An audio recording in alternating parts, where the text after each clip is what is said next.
মিছিল আমার লাগে। বর্তমান সময়ের জনপ্রিয় কৌতুকধর্মী ধারাবাহিক ব্যাচেলর পয়েন্ট এই নাটকটি সর্বপ্রথম প্রচারিত হয় 2018 সালে। এরপর ঝড়ের গতিতে এর জনপ্রিয়তা ছড়িয়ে পড়ে।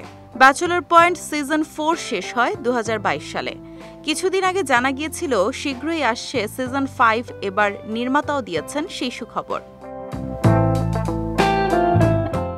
দর্শকদের দীর্ঘদিনের অপেক্ষার অবসান ঘটিয়ে নাটকটির প্রথম পোস্টার প্রকাশ করেছেন নির্মাতা কাজল আরিফিন অমি, যেখানে দেখা মিলেছে জনপ্রিয় চরিত্র কাবিলা পাশা হাপুর।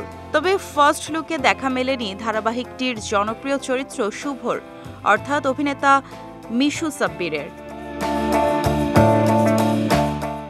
এরপরই নেটিজেনদের প্রশ্ন, তাহলে কি ব্যাচেলর পয়েন্ট সিজন 5-এ থাকছেন না মিশু সাব্বির? বিষয়টি নিয়ে পরিচালক কাজল আরিফিন অমি সংবাদ মাধ্যমে জানান, ব্যাচেলর পয়েন্টে শুভ থাকছেন, তবে সশরীরে নয়। অমি বলেন, মিশু তো বর্তমানে কানাডাতে আছেন, যে কারণে শুটিংয়ে তিনি অংশ নিতে পারেননি। তবে সে কারণে শুভ চরিত্রটা থাকবে না ব্যাচেলর পয়েন্টে এমনও কিন্তু নয়। সে হয়তো কোনো পর্বে ভিডিও কলে যুক্ত হবে কাবিলাদের সঙ্গে। নির্মাতা আরও বলেন, অনেকেই তো এখন দেশে নেই যারা গতবারের সিজনে ছিলেন। হয়তো আরও নতুন কিছু চরিত্রের দেখা মিলবে এবারের পর্বে, তবে নামগুলো এখনই প্রকাশ করতে চাচ্ছি না। 2022 সালের 24 ডিসেম্বর 116তম পর্ব প্রচারের মধ্য দিয়ে শেষ হয় ব্যাচেলর পয়েন্ট সিজন 4।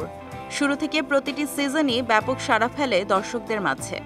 আর সিজন 4 শেষ হতেই শুরু হয় দর্শকদের সিজন 5-এর জন্য অপেক্ষা।